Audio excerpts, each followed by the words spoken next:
For anybody that doesn't know me, I'm Bill Weichel. I'm involved with the committee, and I'm going to be kind of the MC today. We have a very full program for you speakers. I'm going to try to be as nice as I can, but I'm going to try to nip you in the bud if you're running too long. I think all of you have seen the schedule. The first thing that we want to do this morning is give opportunity for anybody that wants to enlighten us on something that's happening along the Mullan Road in their area. Is there anybody that wants to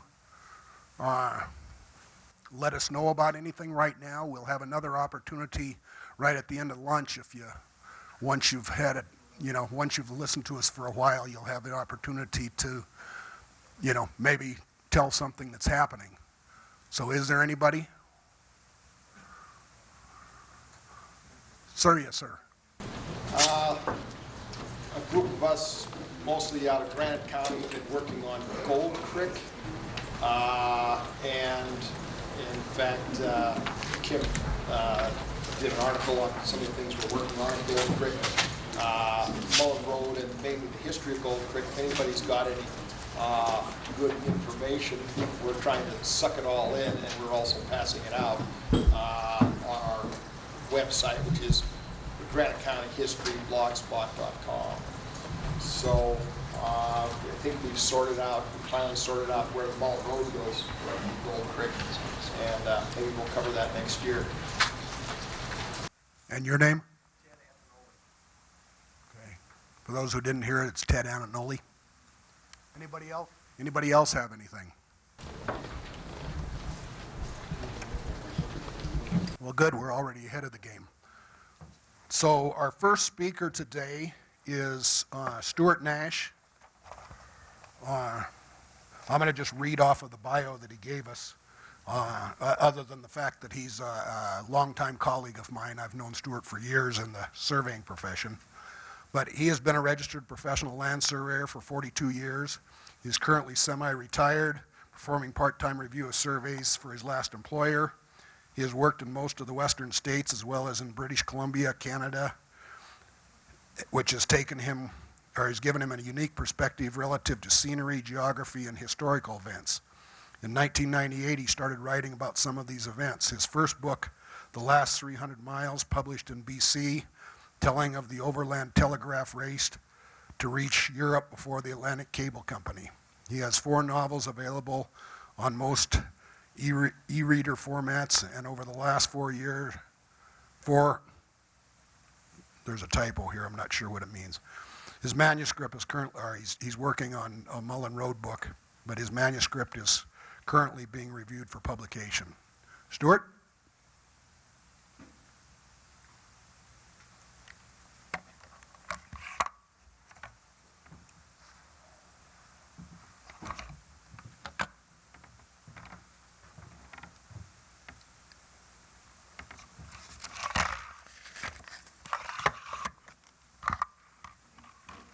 So I'm going to try this one. Does this work okay? I like it better than holding that big one up.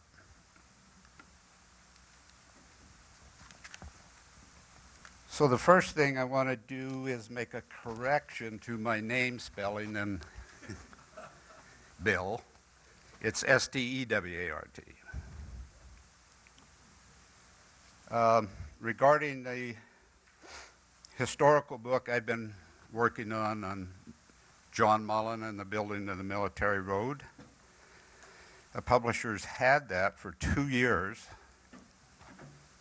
Idaho publisher, and over the last year, after I had made some additions to it that they requested, well, they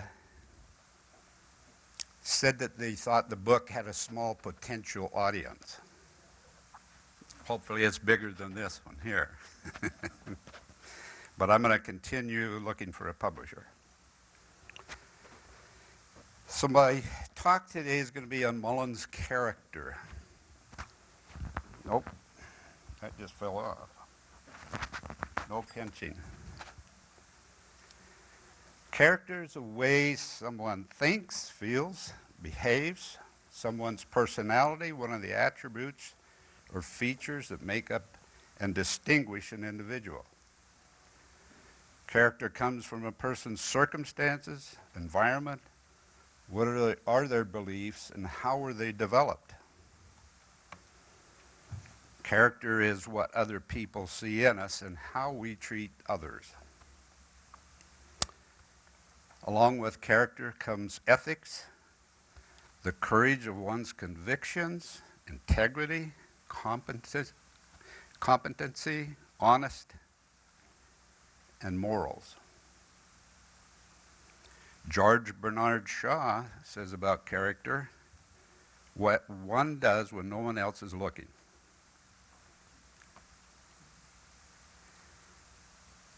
Something interesting about character has to do with a kind of an anomaly with the word. Watch this. What kind of person is Bill? Oh, he's a real character. So the first thing that comes to your mind is, well, something not right about that guy. And then compared to this, what kind of person is Bill? Oh, he's a real character. Totally different connotation, isn't it? Well, we're going to attempt to identify Mullan's values, moral, aesthetic, and material. And my presentation is based on what is found in Mullan's reports and what I found that others have said about him. So it was a warm day in early June 1847. President James K. Polk reclined comfortably in an armchair in his private office, his feet resting on a footstool. He was alone, enjoying his favorite clay pipe. The sweet tobacco smell filled the room.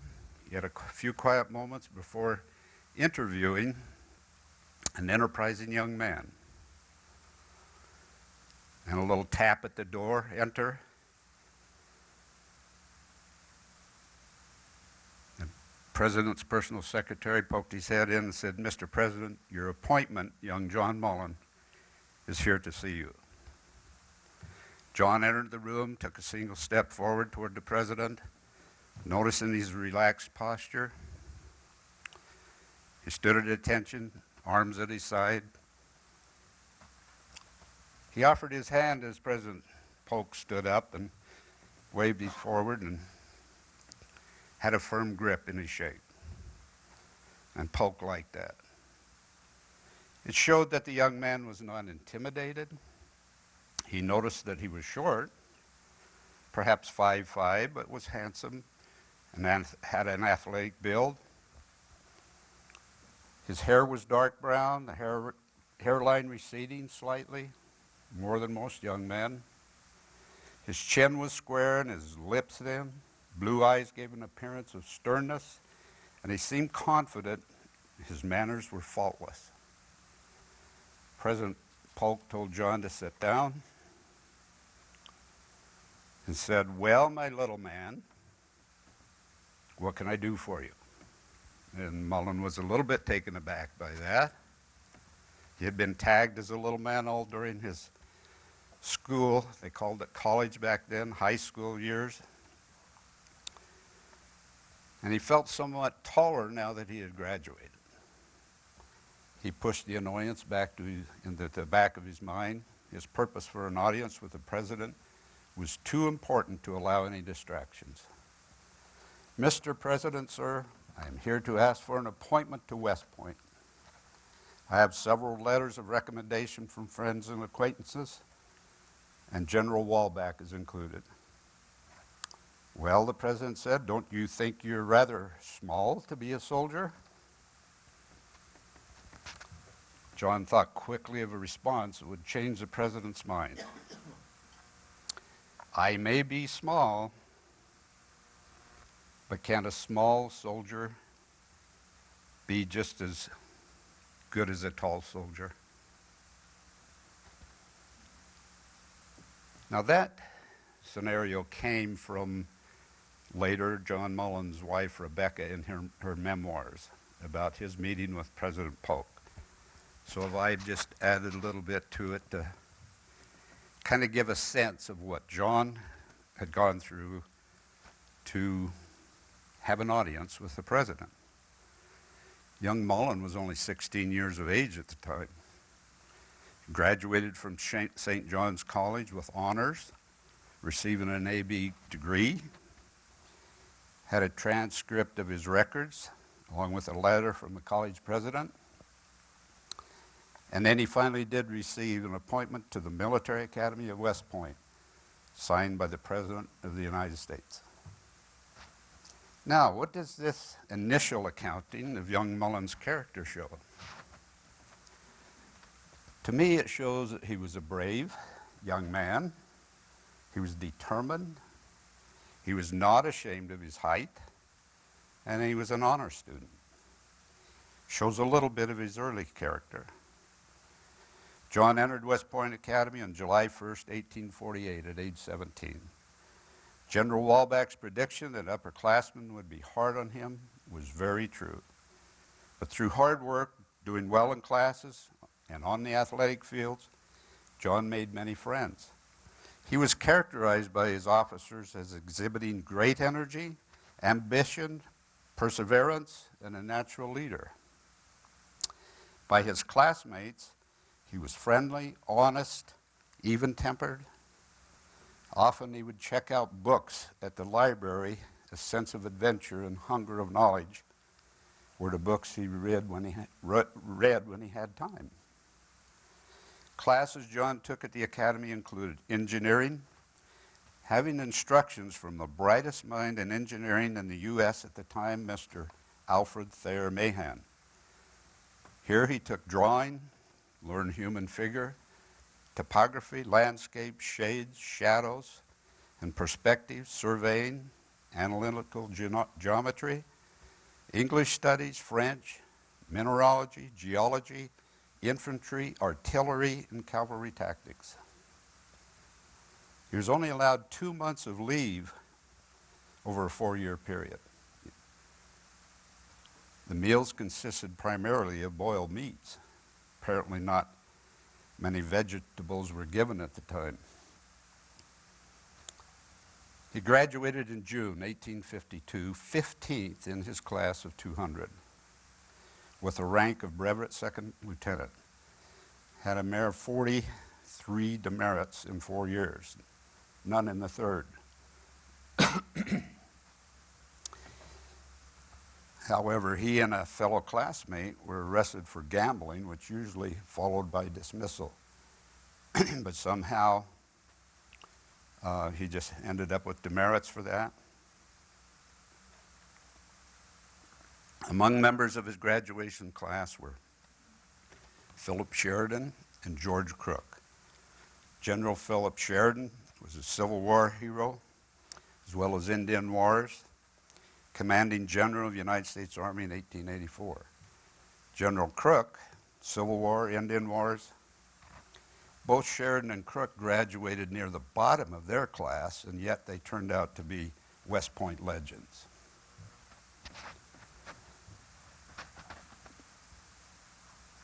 At school, John also learned to take observations on the sun and the stars, made computations to determine latitude and longitude. He became proficient at making and reading maps and was assigned to the 2nd Artillery, where he was further trained in the use of various surveying instruments. So what do we learn of Mullan's character from these paragraphs? At West Point, his officers said he had great energy, ambition, perseverance, was a natural leader. Classmates said he was friendly, honest, even-tempered, 15th in his class of 200. By now, John had lamb chop type sideburns reaching down to an inch or less of just below each corner of his mouth. His hairline had receded more, particularly on the left side where he parted his hair. When dressed in his military uniform, he was handsome, but he often had a stern expression on his face in the photos that I've been able to see of him, perhaps contemplating tasks at hand or topics of discussion. In April 1853, Mullan joined the Isaac Stevens campaign to find a railroad route through the northern Rocky Mountains. So what might have been Mullan's feelings about this appointment? A sense of adventure, seeing what the West was like, perhaps an assignment of his own, but not knowing he would be making history. Mullan accompanied Lieutenant Donaldson to St. Louis to acquire 10,000 rations and transport them 700 miles up the Missouri to Fort Union. Mullan's job on that trip was to conduct meteorological observations. Donaldson gave a good report to Stevens of Mullan's abilities. Consequently, he was given first command at Fort Benton to find the flatheads to the south, which he did, and was able to persuade 4 chiefs to accompany him to the Bitterroot Valley to meet with Stevens. After traveling 3 or 4 days with the 4 chiefs, Mullan was convinced that the chiefs saw Earth as a living being. All things, whether man, animal, flower, stream, creek, tree or rock, all were living things to them. All life was sacred. And Mullan wrote this about the chiefs. We were without meat, but had a little flour left from a small stock of provisions. These being the first fish caught by any party, it was caught by one of the chiefs, they insisted on our taking them, which we refused, but still insisting we were compelled to accept them. This is certainly an example of a boundless generosity. I cannot say too much in favor of these noble men who were with us. They were pious, aged, firm, upright, and reliable men. So perhaps this shows that of Mullan's acceptance and change of heart over previous beliefs about what he had heard about the bloodthirsty Indians on the plains. And he was willing to write about his observations. He also observed that this Flatheads and the Pondereys were very religious people from the Catholic upbringing that they had in the Bitterroot Valley, or some of the teachings. I believe it was Catholic, but they would have prayers every morning and every night. Everybody in the village, even these 4 chiefs at every meal, did the same.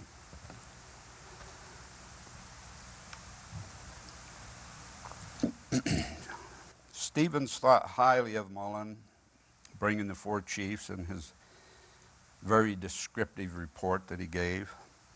So he selected him to stay the winter and conduct explorations to the south to Fort Hall, to the north almost to Canada, and then west over to Walla Walla.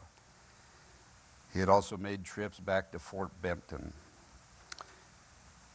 On the trip to Fort Hall, Mullan's reports began to show his true feelings about the Blackfeet tribes and his previous thoughts on savage Indians, completely opposite of what he observed with the Flatheads.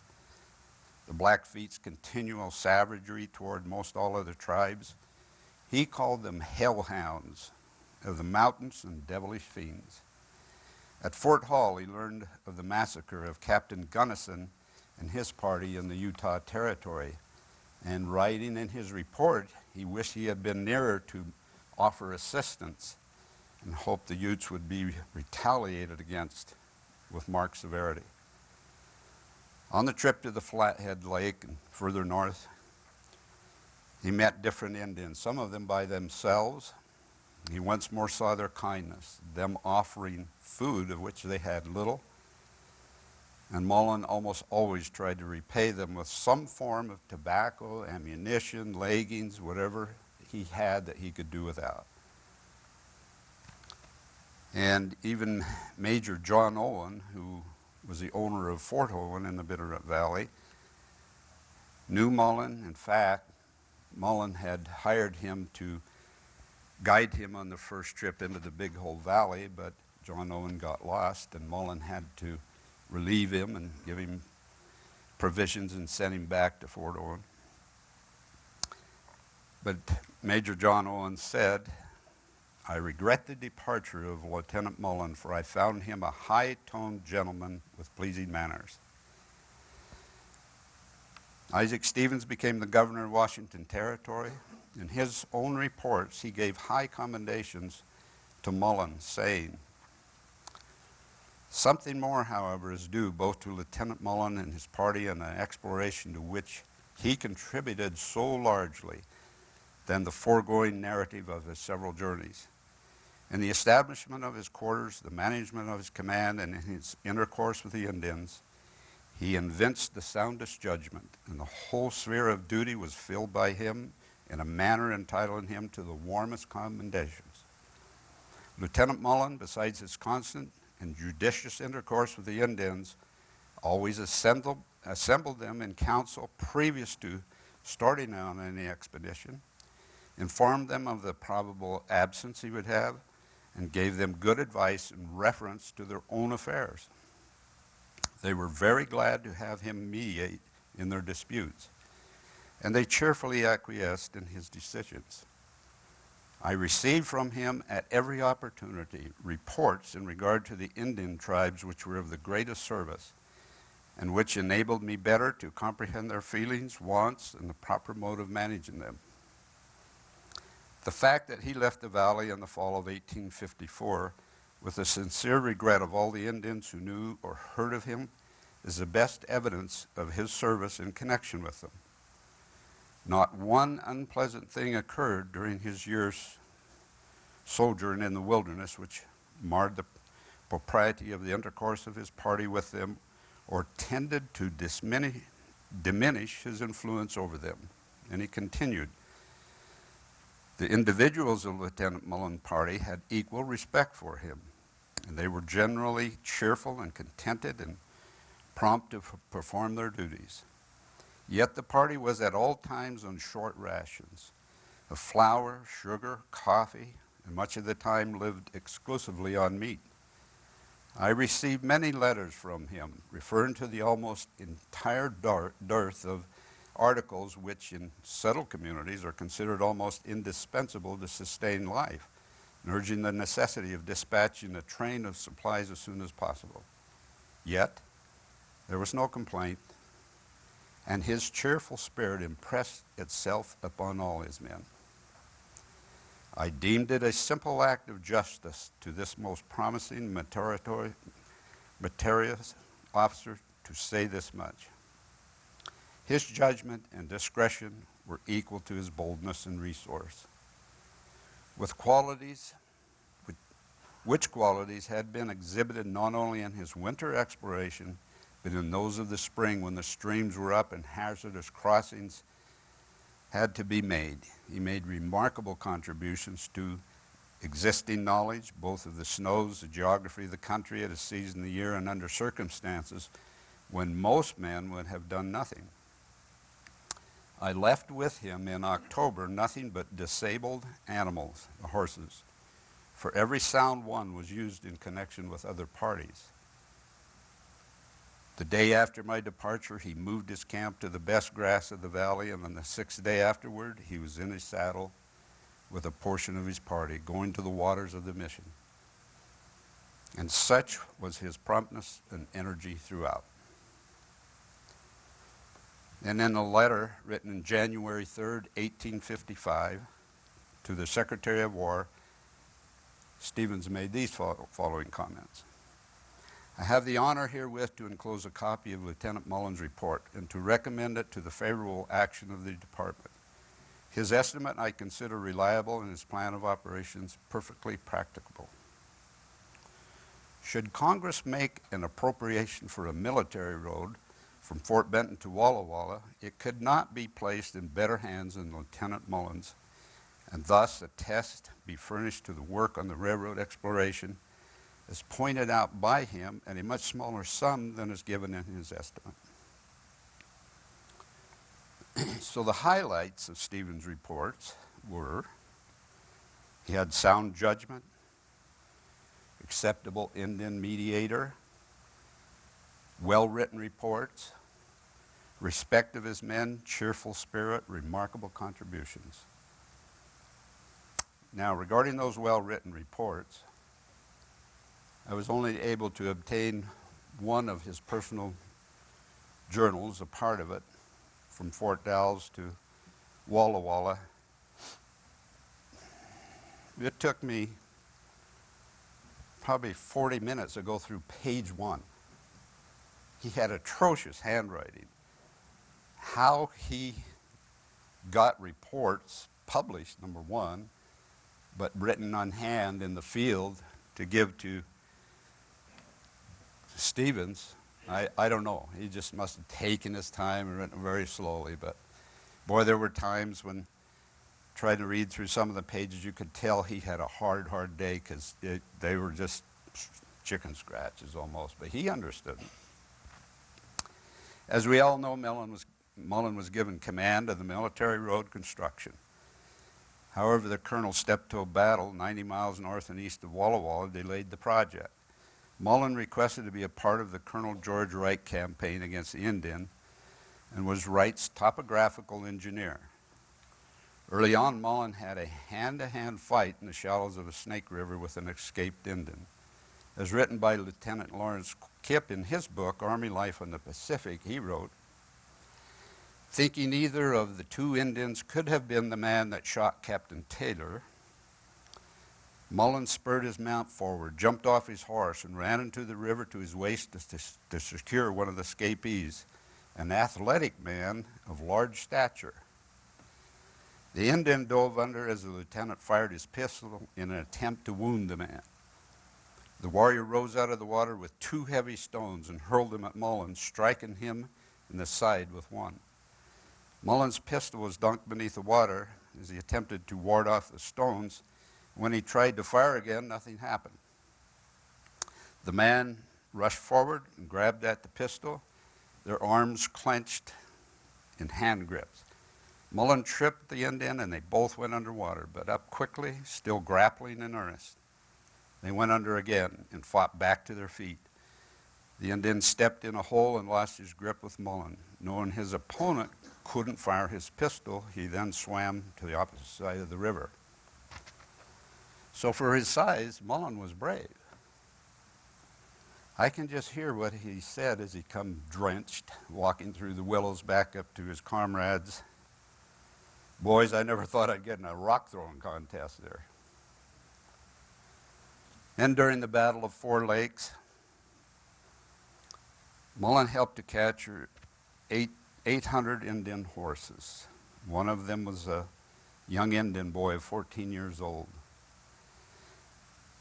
And in his wife Rebecca's memoirs, she told that Mullan had pleaded for this boy's life because Stevens was going to hang him.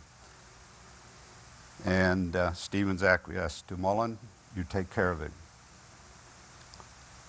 So here, Mullan shows compassion for a young boy.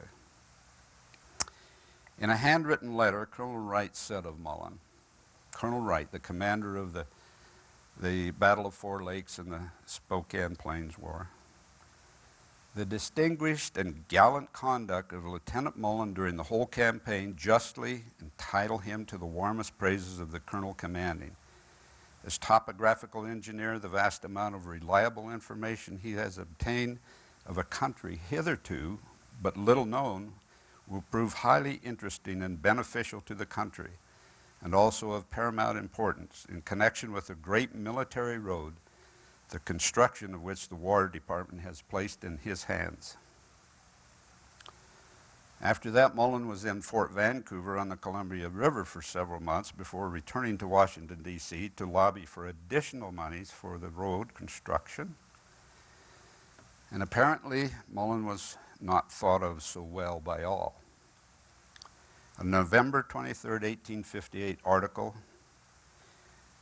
titled "The Bombastic Little Lieutenant," condemnation by the Oregon Statesman. And it seems that the article had to do with the Battle of 4 Lakes and the Spokane Plains battle.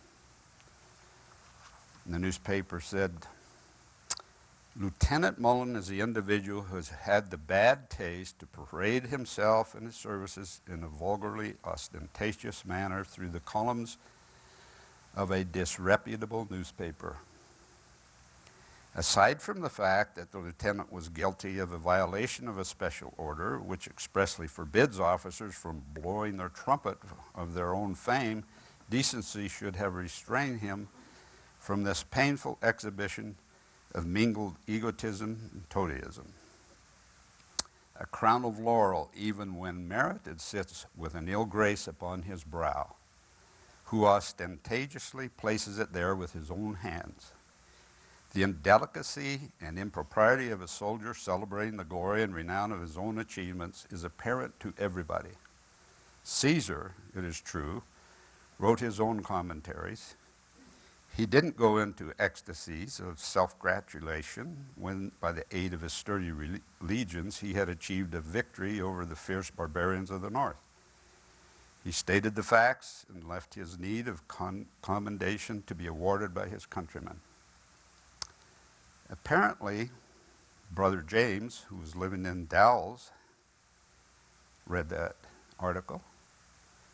And on November 30th, 1858, in the Oregon Statement, 7 days later, "Sir, I received by last mail a letter with your signature bearing date, Dalles, Oregon, November 18th, which you announce yourself as the brother and champion of Lieutenant John Mullan, USA, and in that character demand satisfaction from me for an alleged slander of said John Mullan in the Oregon Statesman.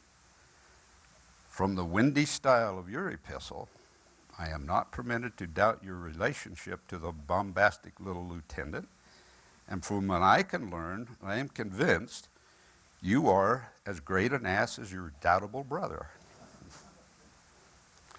I tried to find that disreputable newspaper of that time period, and I never did come up with it. I would have loved to have read what Mullan had written. June 8th, 1859, Mullan left for Fort Dalles to begin road construction with 90 soldiers and civilians. He was escorted by Lieutenant James White's command of 140 men of the 3rd Artillery and officers Lyon and Howard.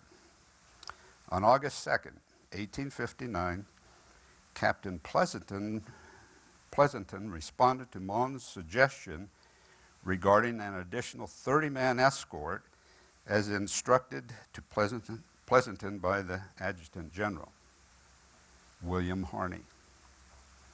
This request is due to a threat by 700 mounted Indians. And what that threat was,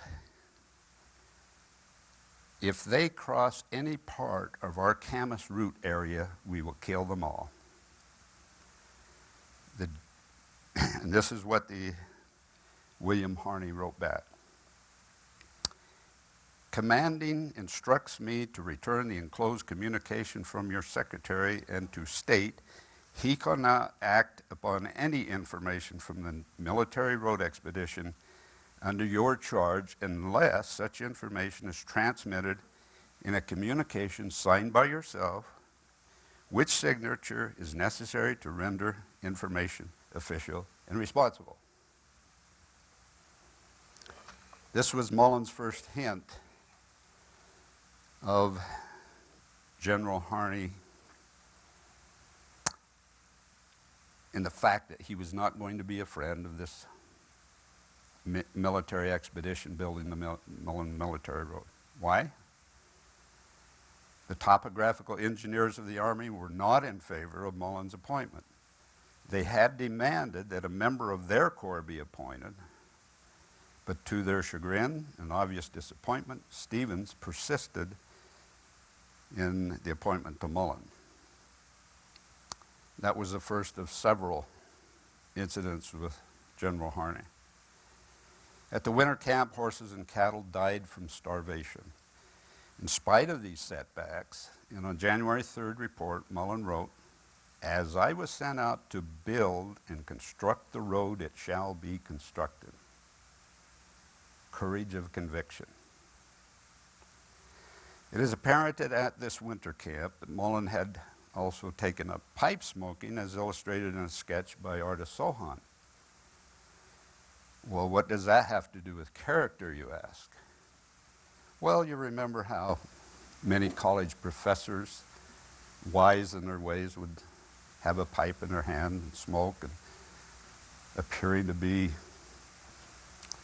of high character. Well, the fact that I smoke a pipe once in a while has nothing to do with that observation.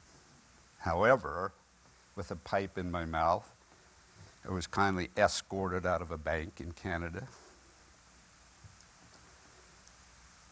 Some people, when you could smoke in a grocery store, and I'd come in with a pipe. Oh, I love the smell of pipe tobacco. My grandpa used to smoke one. So now I only smoke a pipe occasionally while I'm fishing, and they don't care about my character at all. On August 18th, the local agent named Thomas Hughes, who had traveled from Walla Walla to Coeur d'Alene Mission, wrote to the Indian agent at Fort Walla Walla, Lieutenant Mullan is constructing a good wagon road and deserves credit for it. The Indians have given him the name of a little man with a big heart, and I think he deserves it.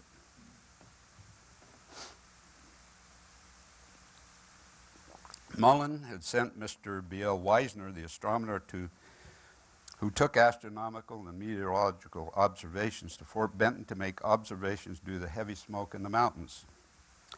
And then he was to return to the Continental Divide to obtain readings there for latitudes and longitudes during the eclipse.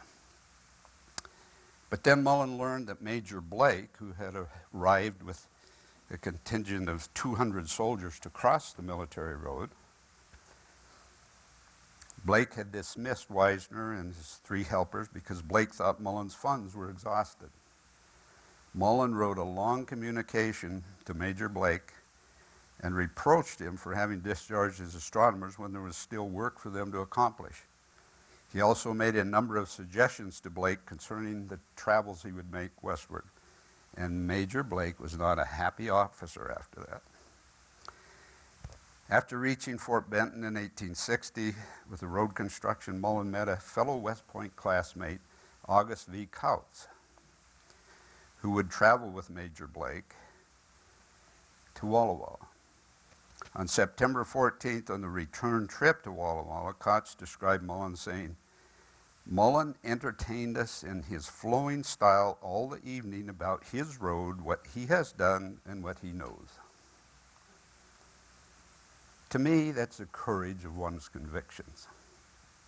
He was proud of what he was doing, and he knew what this meant to bring both settlers and wagon loads of materials to the mining camps. I believe he was proud of what he was doing. Upon retiring from the military and marrying Rebecca Williamson, in 1863, John had desired to help 3 of his younger brothers, Louis, Ferdinand, and Charles, and they agreed to travel to Walla Walla and begin establishing the farm that John had purchased in 1861, I think. Mullan and Rebecca moved onto the farm, and within 16 months there, and their brothers learning of the other brother, James, obtaining an interest, it did not set with him well. Louis felt he had contributed more to the endeavor than the others and wanted the entire farm placed in his name. This caused a strife between all. And John was discouraged that Louis had become so materialistic and greedy over the property, not treating the venture equally as Mullan had set up and hoped for. John had made all the payments for the land, paid for the buildings that was built, the machinery, and the labor, while the 3 brothers gave only their labor. Disheartened, John sent Rebecca back to Baltimore so she wouldn't have to deal with the friction. John soon followed after Louis took him to court.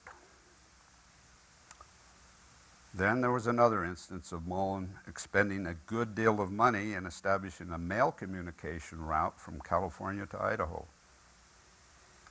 He had men hired to build roads, prepare stations for overnight stays, changing horses, providing meals, and etc. And he operated for 6 months when all of a sudden a second contract was let to a competitor for twice the amount of Mullan's contract. So this put him out of business once again. But he didn't quit. He went on to obtain a lawyer's degree, and he performed work for the states of California and Oregon for claims against the federal government.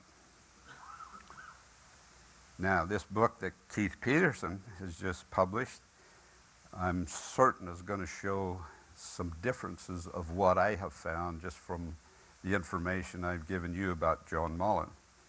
My personal reflections, I believe Mullan was a man of good character, held in high esteem by his officers, by his men, the Indians he spent time with, and later his employers at San Francisco placed him in prominent positions as an engineer, an attorney. And as with any person of his positions, there were those who had bad things to say, but none of them have 12 statues, 12 stone or pyramid monuments, 12 road signs, and 6 historical markers, a total of 42 commemorating John Mullan for his accomplishments. Numerous streets, roads, and trails bear the Mullan name in Washington, Idaho, and Montana. Even a town in northern Idaho named after him. Other than perhaps Lewis and Clark, no other individual in all of the Northwest of America has such recognition for an historical event. Lieutenant, later Captain, John Mullan truly was the explorer. Though short in stature, he was a giant in the history of the American Northwest. Thank you.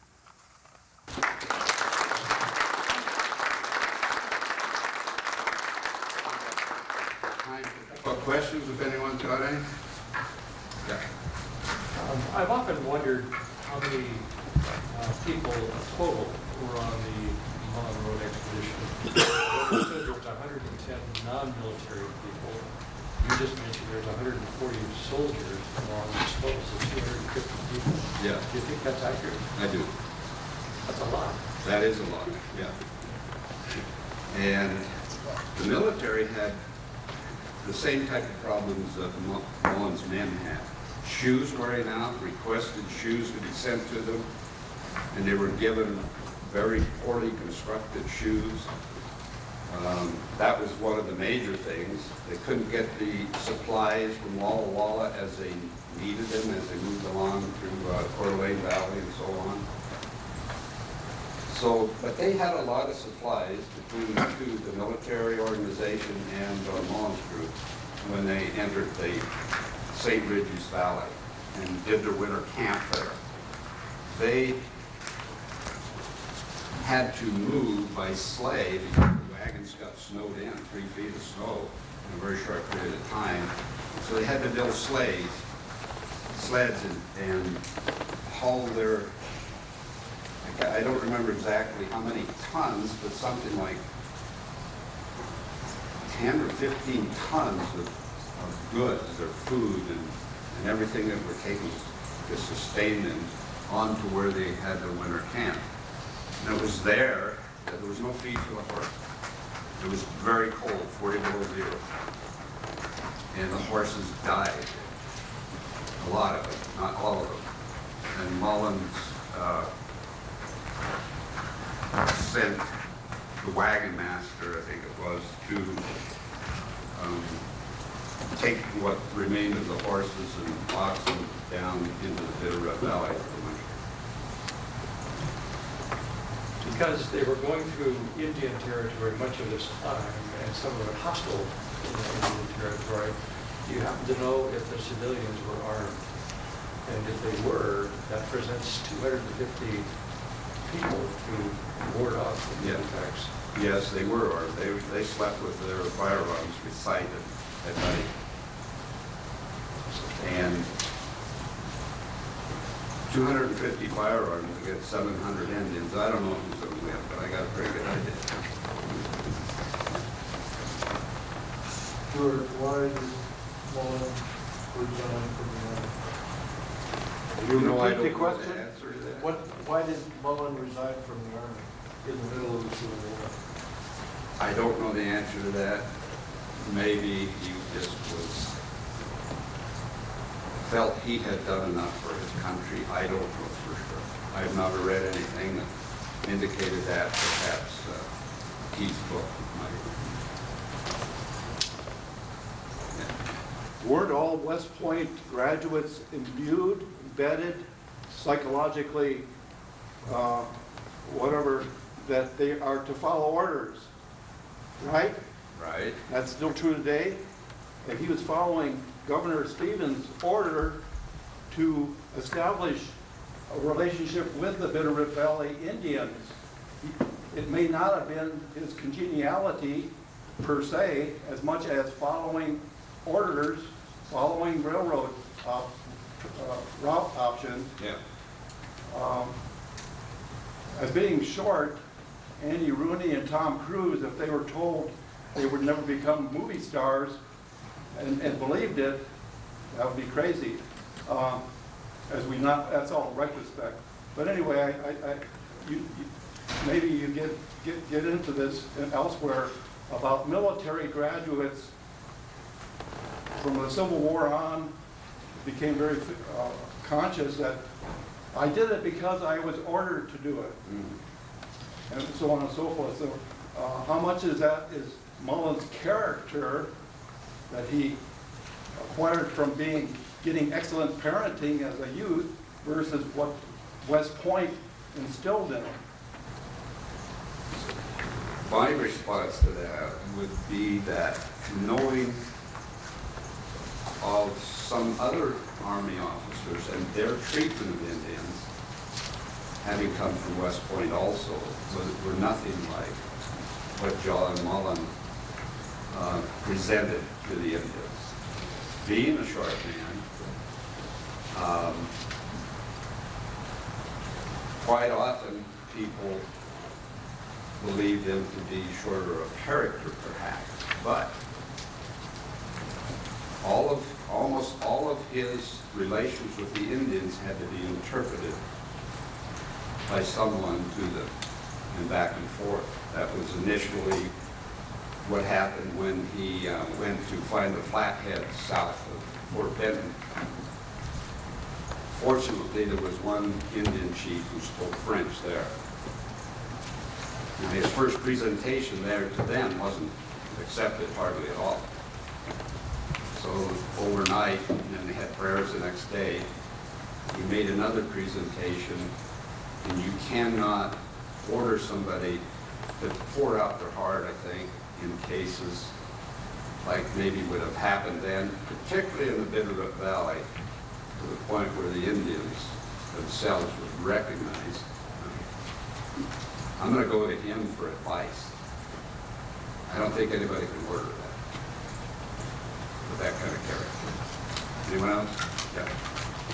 Do you know why the monuments that we see of Mullan have the dates 1853 to 1855 on them? Yes, the first military expedition to survey for a railroad, find a railroad route, started in 1853. Or it started in 1852, but Mullan was out here in 1853. He had made a number of trips back to, well, I don't know how many for sure. Dan would know probably. Back to Washington, D.C. from the time he first came out in 1853. So the railroad expedition was the start of the building of the military road, followed by an interstate finally, and railroads that was actually built. So that's why it's commemorated through those spans of years. Let's call the record. Thanks, Stewart. And thanks, STEWAR. Thank you, Bill.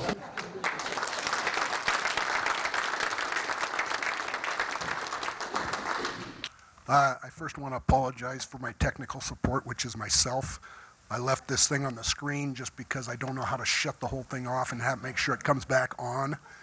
And so the files are not protected as, you know, it might have been disconcerting. I'll try to get it covered during the next one. I guess Kim Bregeman, my whatever it is I'm doing up here, not a host, we have other hosts too, but Kim's going to introduce our next speaker.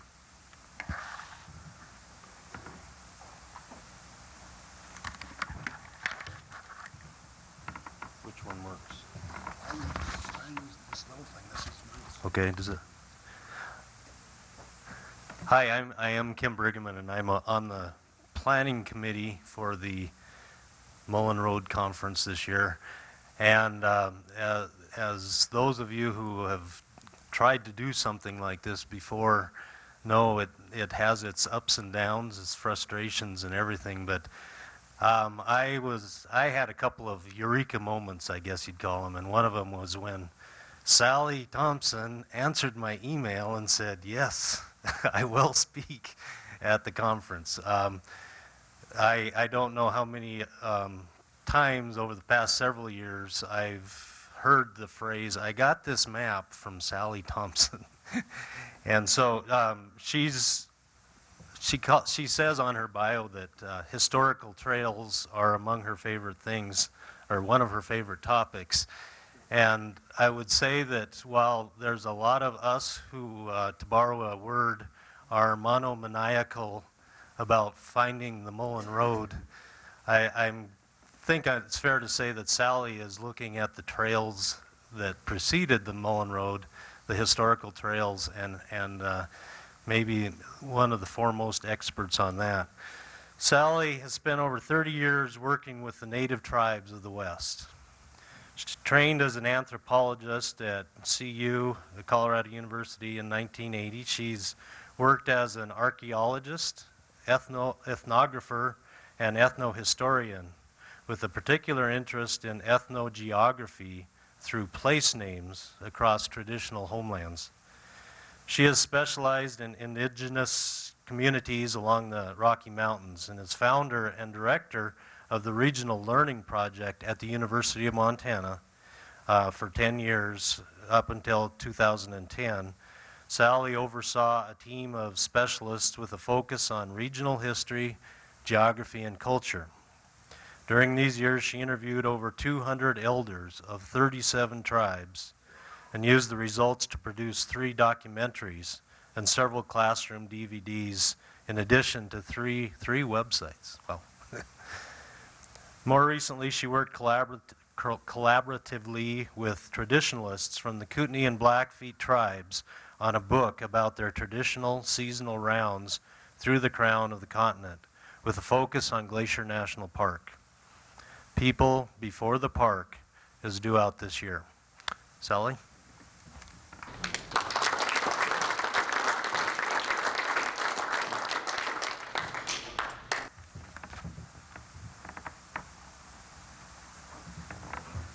Need a moment to get set up here.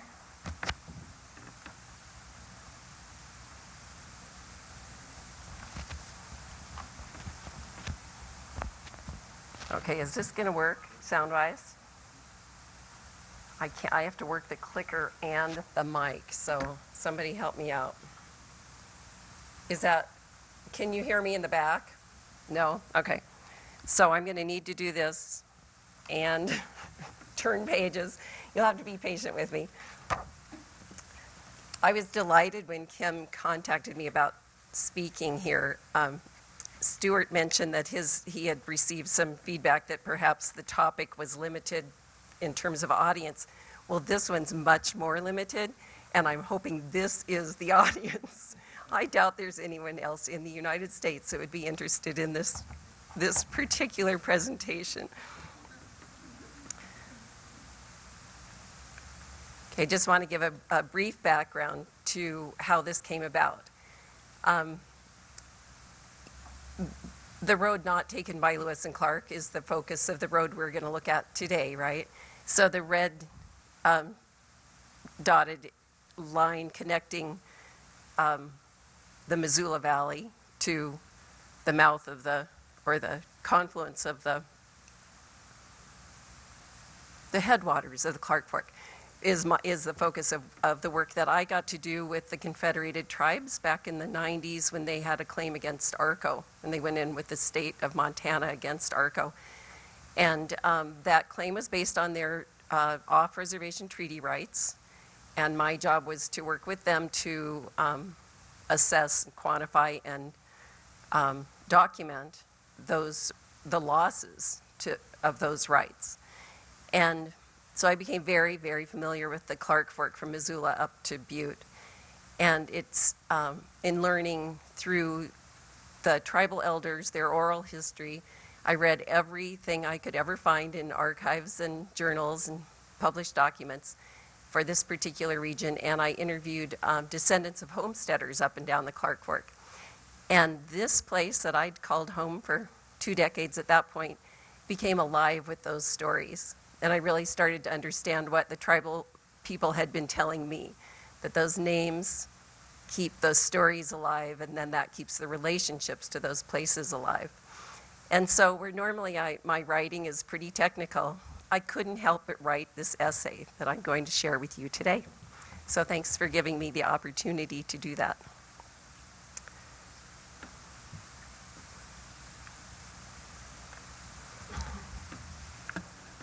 The hot afternoon of August 11th, 1859, was cooled by a thunderstorm, leaving its essence behind in the enlivened air. All was quiet when the boys put the horses away, and continued quiet as the silhouettes of pines against the blue horizon of the Bitterroot Mountains faded into blackness. Then, like the perennial stars of Perseid shooting across the sky, Bannock horse thieves escaped through the night with some 100 Salish horses. Horses were wealth to the Salish, and this night's work left them poorly provisioned for their upcoming journey across the mountains for bison. This loss needed to be recouped, and Counting Coup had much to do with horses. Often during these years, the Salish were destitute of many things. The federal government banned the sale of ammunition to Indians and failed to supply the provisions promised in the Hellgate Treaty of 1855. 50 years after metal tools were introduced, the old ways to make stone arrow points had been abandoned by all but the most conservative old men, and they were too old to hunt. The young men were committed to hunting gear for which the government withheld the active ingredient, ammunition, creating a black market run by men who, like wolves, lurked at the forest edge, watching for weakness. The Salish hunters traded horses, hides, and dry meat, if they had any, for ammunition and iron arrow tips to see them through the buffalo hunt. On August 16, 1859, Indian Agent John Owen mentioned in a letter to the Superintendent of Indian Affairs that the Flatheads were leaving at the end of the month for their fall buffalo hunt, and he worried about potential trouble in the territory. The Indian is becoming daily more and more unsettled, some of them alarmingly so, because of the growing number of whites in the Bitterroot and the increasing scarcity of game. That spring, 4 years after negotiations, the Hellgate Treaty had been ratified, opening the doors for settlement of the Bitterroot Valley despite treaty guarantees to the contrary. Owen, sounding nearly desperate, explained to the superintendent that the Indian is naturally alarmed at the inroads made by the white man into their country.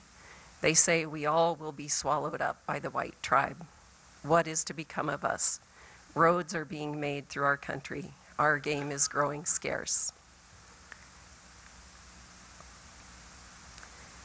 In early September, most of the Salish tribe of 500 to 600 people with thousands of horses were headed east on a journey across a landscape they knew looked like a book they had read time and again.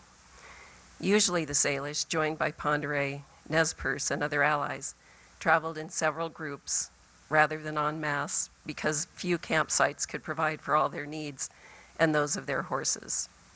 They traveled with dry berry cakes and roasted roots. The riverbanks were dotted with purples and reds of late-season fruit, and all along the way the people stopped to acknowledge ancient trees and buried kin. Traditional stories carried them along, helping them make good choices in a land full of peril. During this September of 1859, they likely took a high country route, like Skalkaho or Burnt Fork, to the Flint Creek Hills, where huckleberries were ripe, fish were plentiful, and the moist alpine meadows provided amply for their many horses. Late summer grasses were dry at lower elevations. Chief Victor, whose Salish name meant many horses, had been ill for over a year, and he wasn't able to lead the main camp across the mountains. Owen worried that Victor would never recover his former good health, strength, and spirits. Second Chief Moise, Crawling Mountain, was a man remembered for his courage, frankness, and honesty. He would carry the honor and burden of leadership during these difficult times. Despite trade, trapping, and disease, in many ways life had changed very little during the 50 years since the first whites arrived. Other than the tilled land around Fort Owen in the Bitterroot Valley, the sod remained unbroken. Fort Owen and St. Mary. When they stopped to camp and grazed their horses along the way, the hillsides and valleys looked much as they always did, although the game seemed more scarce. Fishing remained as it always had. Women and children collected huckleberries from lodgepole thickets, dried them, and then ground them with the pestles that they stashed there the previous year. You won't find a pestle in a Blackfoot camp. They used heavy mauls for grinding meat and berries together into pemmican cakes. The Salish never mixed the two because of some now forgotten kitchen rules. They left pestles and mauls like teepee poles at camps all along the route, ready for the next visit. The leaves on the cottonwoods were already beginning to turn as the travelers dropped down into the valley of the Arrowstone River, with its clear water where fish common as ripples rested in the shade of deep pools. As they passed the creek where Benitzi had found gold, the headmen wondered which trail to take across the Great Divide. They sent scouts up the high hill overlooking Senkoposa, where the trail splits, where enemy warriors might be waiting in ambush as the Salish followed the narrowing bend of the river leading into the valley. No signs of enemies were found, but what they saw instead on that late September afternoon was Johnny Grant's cabin. Here, where bison skin teepees had been pitched since the oldest among them could remember, now sat a rough shack of soft cottonwood logs, bark still attached. If this had been in any other tribe, some of the alarmingly unsettled young men may have thought to burn the cabin down, but the Salish elders set an honorable example, which the young people followed. Young men gathered tender branches from cottonwoods to supplement their horses' feed, and others cut willows for sweat lodge frames, while women unfurled skins across the framework of teepee poles, each one pondering the future. Would others join this cabin here at the place where fathers, sons, mothers, daughters, and old ones had camped with their wolf-like dogs and hundreds of horses year after year for generations?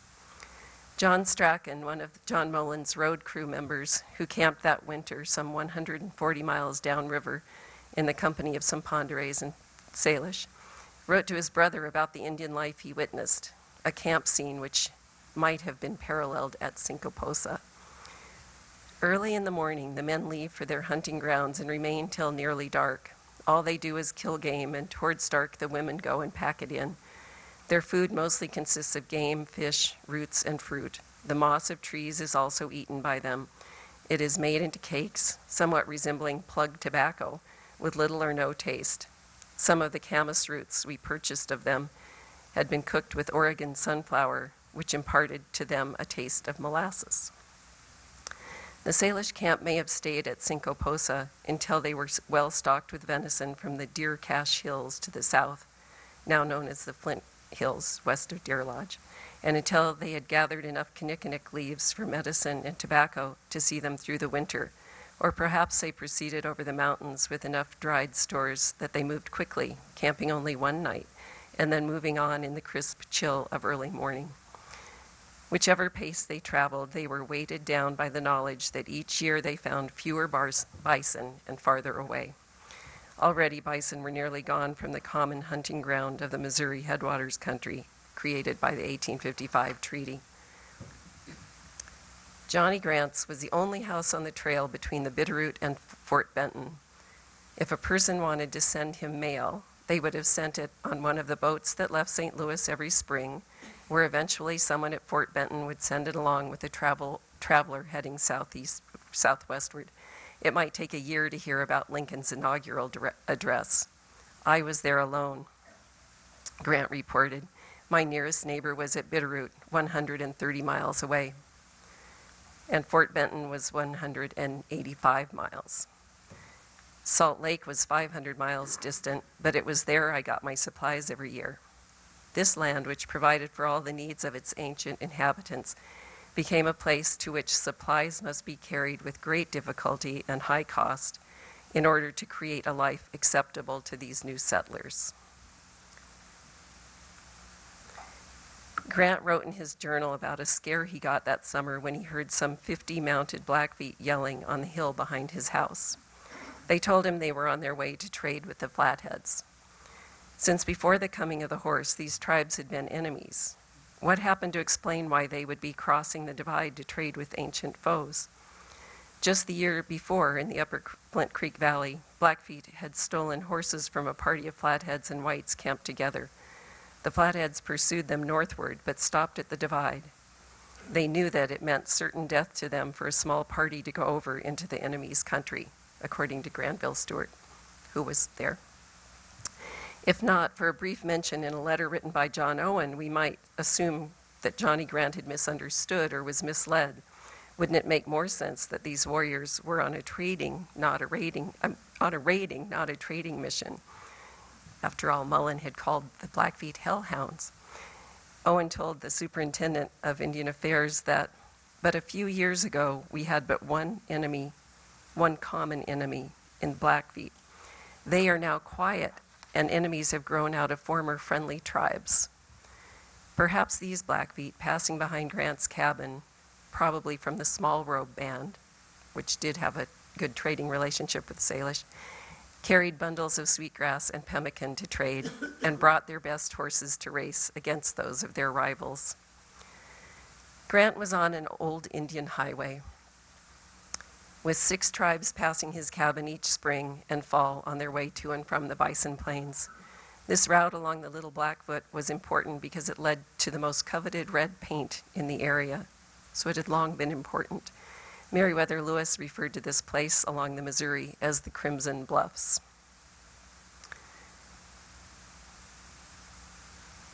The DeSmet map shows 2 major roads in the Clark Fork Basin, and this was limited to his knowledge in the early 1840s, 1841, I believe.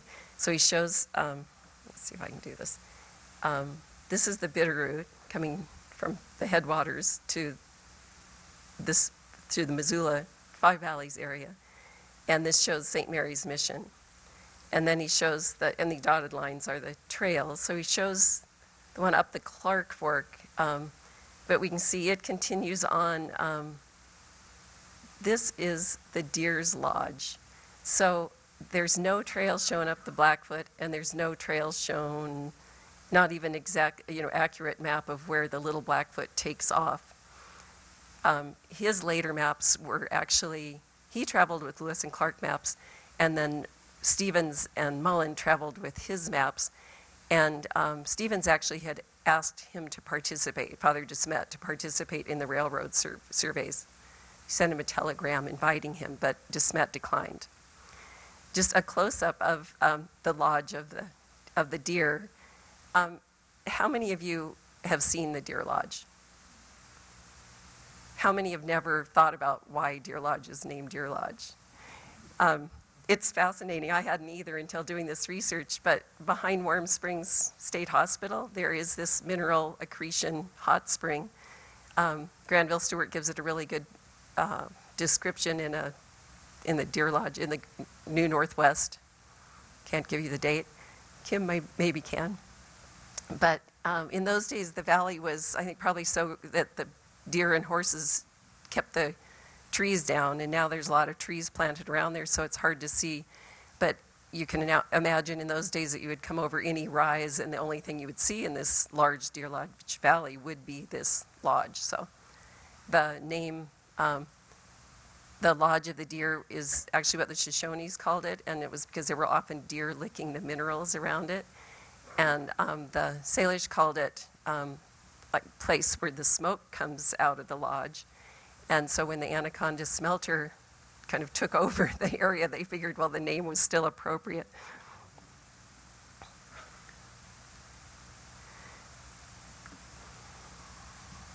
Despite all the traffic, Chief Victor would remind the Stewart brothers in 1862 that the Hellgate Valley was within Salish territory and always had been. It might have been like country roads running through ranches. Others were welcome to travel through this country, but they needed to know they were in Salish territory. The details of the Salish buffalo hunt of 1859 through 60 are unknown. Their last good hunt had been 3 years before. Until then, when bison were plentiful, the camp stayed out for a few months, returning to the Bitterroot Valley loaded with dry meat just after the shortest day of the winter solstice. As game grew more and more scarce, they spent the entire fall and winter on the plains, sometimes over 300 miles away, on the Muscle Shell or the Yellowstone, returning west of the Divide in March or later. Snow was deep in the spring of 1860. Returning hunters and horses all were exhausted from breaking trail when they saw smoke rising from the chimney at Senkoposa, where Johnny Grant and his new wife, Quora, a Shoshone woman, had spent a lonely winter. Years later, when Grant recounted his pioneer years, he made no mention of the Salish passing through, nor whether their horses were weighted down with buffalo meat or simply carrying their own skinny carcasses back to the Bitterroot. Runoff filled the creeks, which filled up the river, obscuring footpaths in all the narrow places. With each leg of the journey back from the Bison Plains, the Salish hunters saw signs of the whites' commitment to stay put. From Senkoposa to the Bitterroot, their old trail was now the Mullan Road, widened and leveled, yet still without bridges.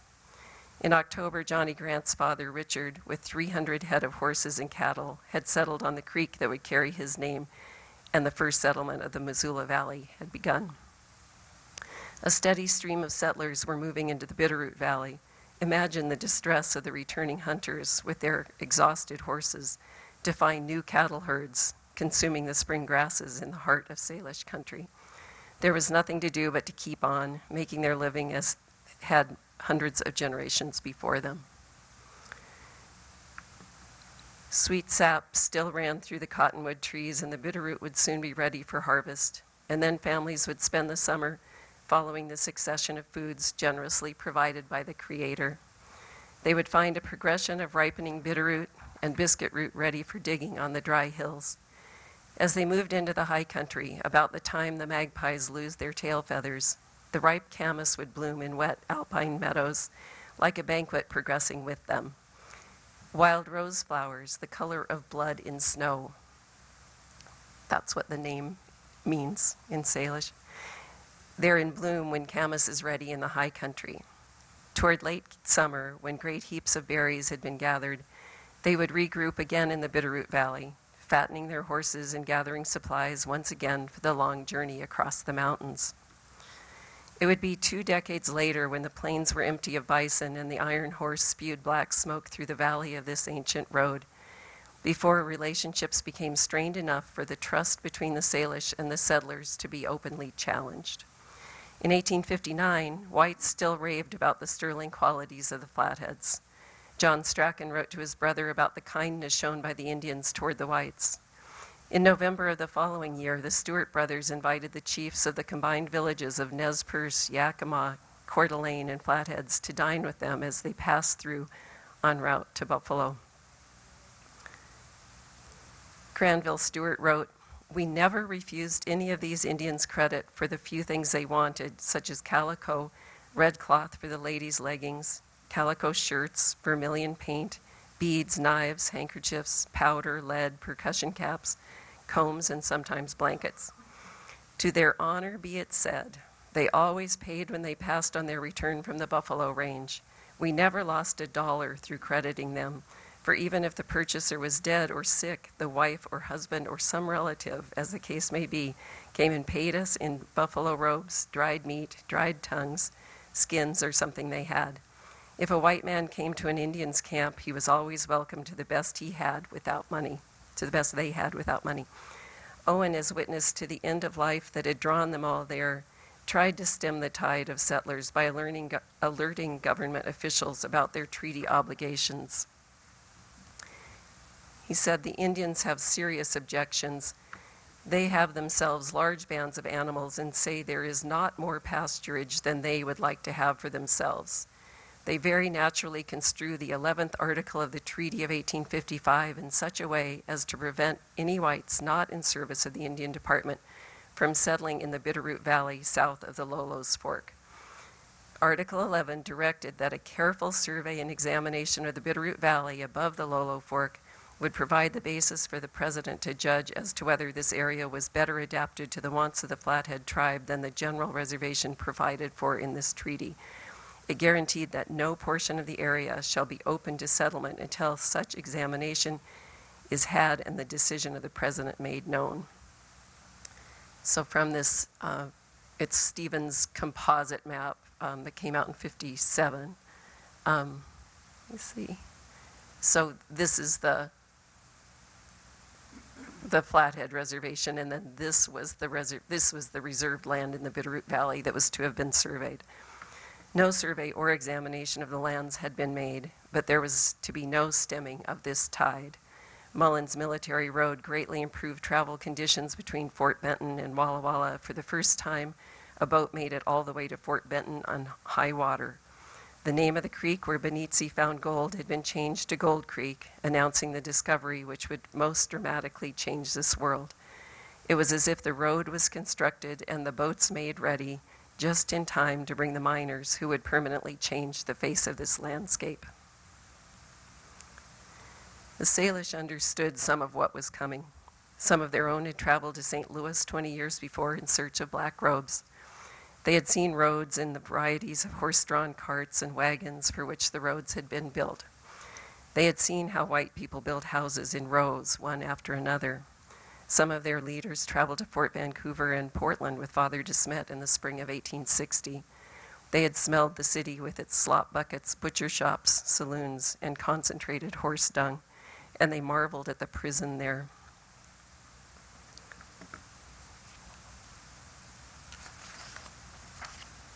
But their travels couldn't have prepared them for what this ancient travel corridor would become. They couldn't have imagined that their precious fisheries at the mouths of tributaries would become obliterated by industry. They couldn't have imagined that Senkoposa would become known as Garrison Junction. These names, Senkoposa and Garrison Junction, tell of different worlds. Garrison Junction tells of a world of heroes and rugged individualism, from a culture which names mountains and rivers and towns after outstanding men, wives, and daughters. William Lloyd Garrison, an abolitionist, was somebody's hero. Senkoposa tells of the place itself, where the road splits, from a people finely tuned to the foods and waters and pathways of their homeland. 1 year after Johnny Grant built his lone cabin at the mouth of the Little Blackfoot, the ground had been laid for commerce, American style. The rest of the story is what we call history. Goods and services began to flow into this once remote frontier, and plans for the Northern Pacific Railroad were in the making. 2 decades later, a full-fledged town had grown with a depot and switchyard carrying a name imposed on the landscape like an American flag on the moon. Driving through this junction today, it's clear that this is where the road splits, but little else of the original character remains. The 4 city blocks of Garrison were removed to make room for Interstate 90, built wide enough to land a B-52 bomber. Along with the houses went the potato fields and the life of the town. Few travelers realize that this is a place where 2 rivers join, because the confluence is visually obscured by the curving escarpment of highway that leads travelers east to Helena or south through the Deer Lodge Valley to Butte. Today's travelers just drive on by, passing through. It's hard now to hear the Little Blackfoot over the din of fast-turning tires, even when you stand right next to it. It's hard to find the road to what's left of the town of Garrison. It's hard to imagine children playing in the town nestled against what used to be the western flank of the valley, now replaced by the steeply bermed interstate. You can close your eyes and try to reach through the decades to picture the crowds gathered at a horse race on the flat across the Clark Fork. But until you climb atop a hill and get some perspective on the valley, it's hard to imagine children playing around 100 teepees pitched near the mouth of the Little Blackfoot with 1,000 horses grazing nearby. We can't mourn what we don't know we've lost. Garrison Junction tells us nothing of the berries collected there or of the wild rose blossoms like drops of blood in snow. Thank you.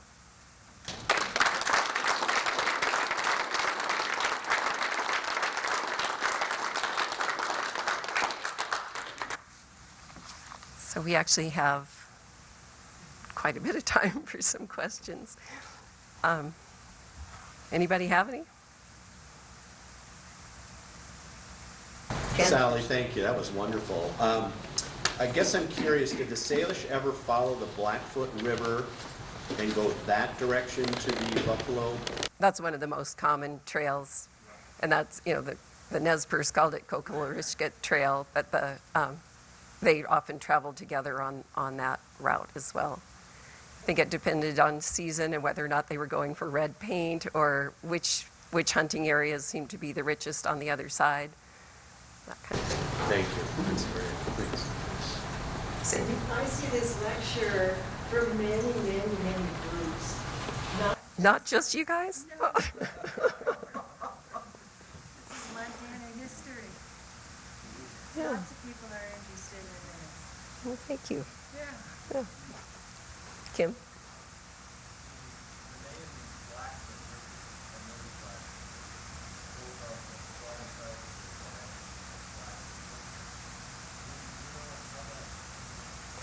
Well, you know, I asked some Shoshones down at near Pocatello about why there's a Blackfoot River there as well, and they said they named it because that was the raiding route of the Blackfeet, and so that's where they're coming. So maybe the same thing. Anybody know? It was called that during the Stevens expedition, I know. I mean, that early, it was called the Blackfoot River. I'd have to go dig through some of those old maps that Kim Lughart and I have acquired through the years and see the earliest. It's not in my head right now. Any other questions or comments? Can you give any background on Sohan's background? He was the artist in residence, obviously, in many circumstances. Hey, I'm going to defer to the Sohan expert for later. You know, most of what I know about Sohan is just that he traveled with both Stevens and Mullan and was a very astute person and amazing illustrator and cartographer, but I really know little other than what I've learned from reading what Dan McDermott and Ron Grimm have pulled together through the years. So I was just thinking maybe he was the origin of MCAT. Professionally. Always being on the scene and illustrating it. right. I think you got something there. Maybe a new article. Another book. Hey, Sally, I am interested in how you feel DeSmet's map, the accuracy of it, and did he have any, can you give us a little background on that? Did he create it alone, or were Oh, you've just opened yourself up to me taking up the additional 15 minutes that we have here.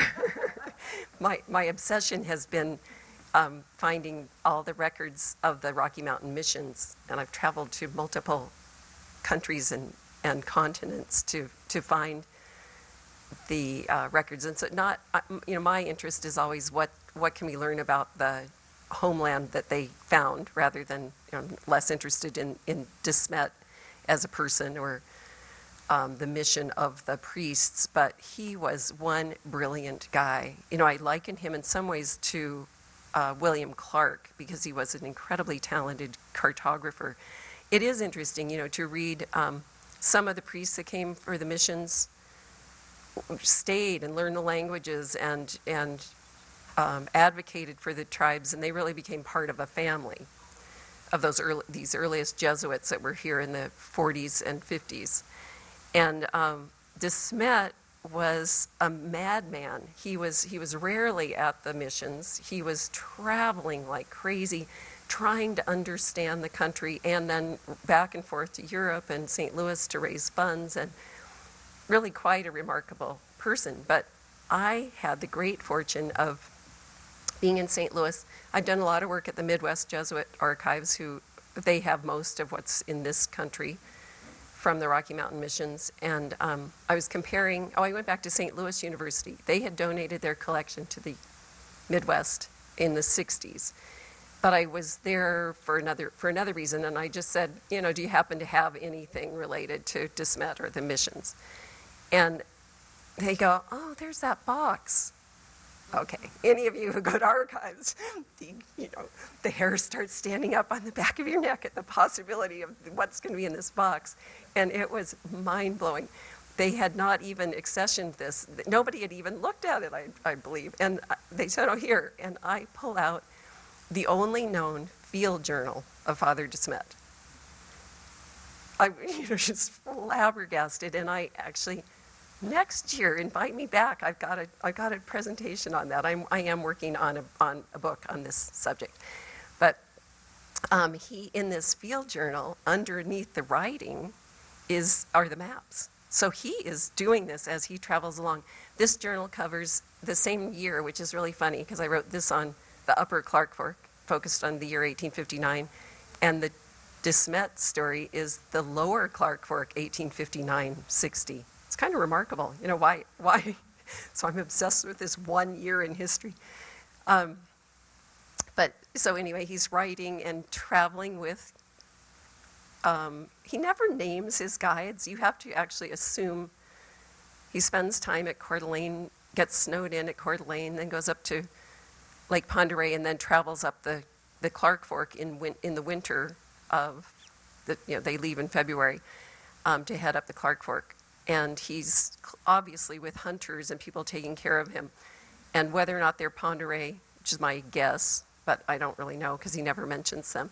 That's interesting, that he doesn't acknowledge them. But he does detail camps he sees along the way, and he has every rapid is a fishing place and has a name, and he has those all on these maps. So they're detailed, incredible maps. And then what I surmise about why people don't know about these field journals is that he would then go back to Europe or St. Louis or wherever he had contacts to try to raise money.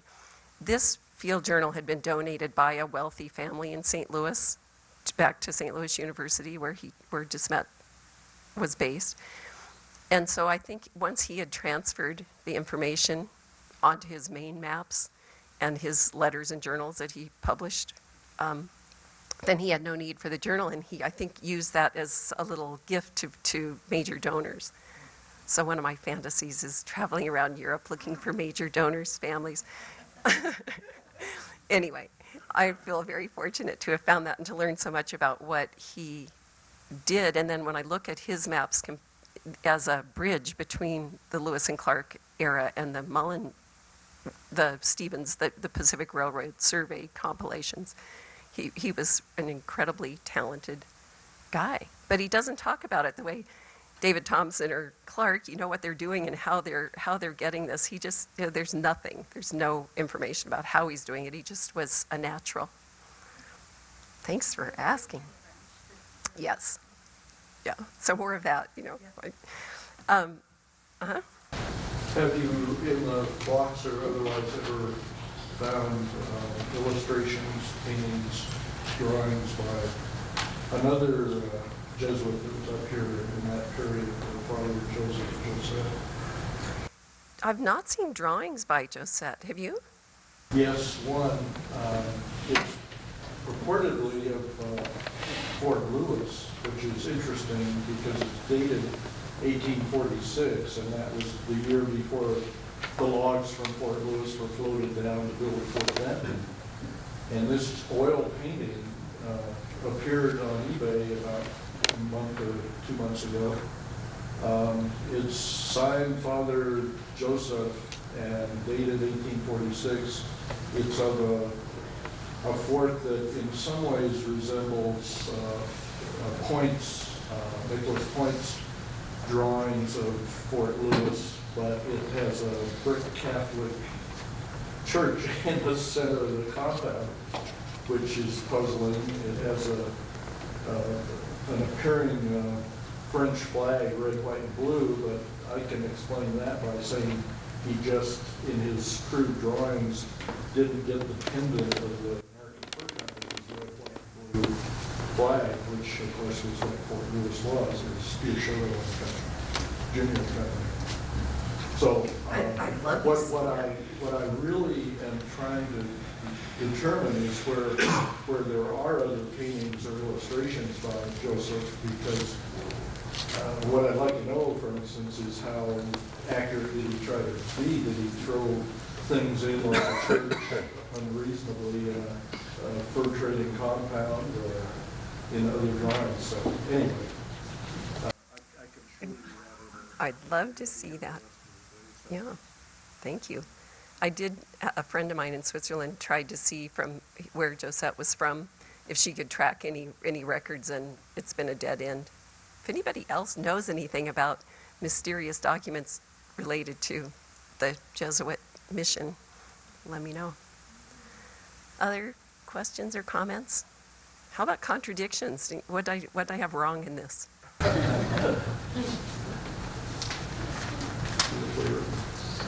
Not really wrong, but I was wondering about, Flint Creek, which I'm interested in. Seems to have had that name since time immemorial, and there's, Salish oral history related to it. But then you have the Arrowstone River, and that seems to be the Hellgate. But how did he sort out? It almost seems like a contradiction there, or if they're using the same name for two things. Thank you. And if I've been told in the past that I used too many maps, so I actually took some out that you would have liked. I'm sorry.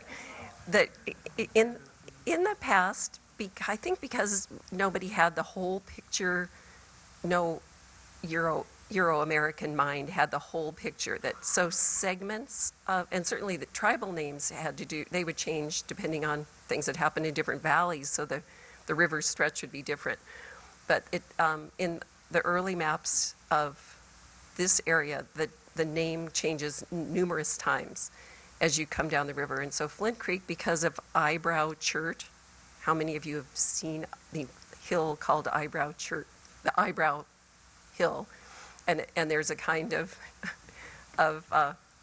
flakeable material there that was one of the main sources for the Salish and Ponderay as they'd be traveling up the Clark Fork, not too far from Hall in the Flint Creek Valley, or between Hall and New Chicago and a little bit west. And so that's why that's called Flint Creek. Flint is really very similar to Chert, but there's a minor geological difference, and really there's no flint in the New World, according to hardcore people. So the flint hills of England, yes, but what we have is Chert or jasper. Anyway, siliceous stone that can be flaked to create stone tools. So then on the river, I almost put the Ferris map, because I think that's the earliest map that shows the arrow stone. So that was an 1840 map that was then never published. Stewart, 100 years later, it was published. Don't give up, right? So anyway, somebody found this map in 1940, Fred Rosenstock in Denver, and published it then. But it would have made a huge difference, because Ferris, as part of the fur trade, had been up these remote tributaries and had really done a good job of mapping there, but nobody had that information to build on. But anyway, on that, he calls it the Arrowstone River below Flint Creek and then down into the Missoula Valley. But then it's the Missoula River, and that was the Salish name for it, for the valley. So a whole different thing, because you weren't thinking about headwaters leading to us, and the ranking of streams and tributaries. Sally, you made reference to Johnny Grant's cabin, and when I think of Johnny Grant's cabin, I think of Deer Lodge, but he also had a cabin. The first one, before the Grant Coors area, yeah. And it was rough, the bark's still on cottonwood logs, so in a way not ever thought of as a really long-term investment. That's a pretty cheap, quick way to build a cabin. No, and I, as you can tell from my obsession with the location, have spent a lot of time crawling around and talking to people, but I think because it's been so impacted, there's been very little continuity. Where you go to Flint Creek and you talk to descendants of homestead families who still remember what Salish camped where and when and what they were doing and what they were trading their grandparents for.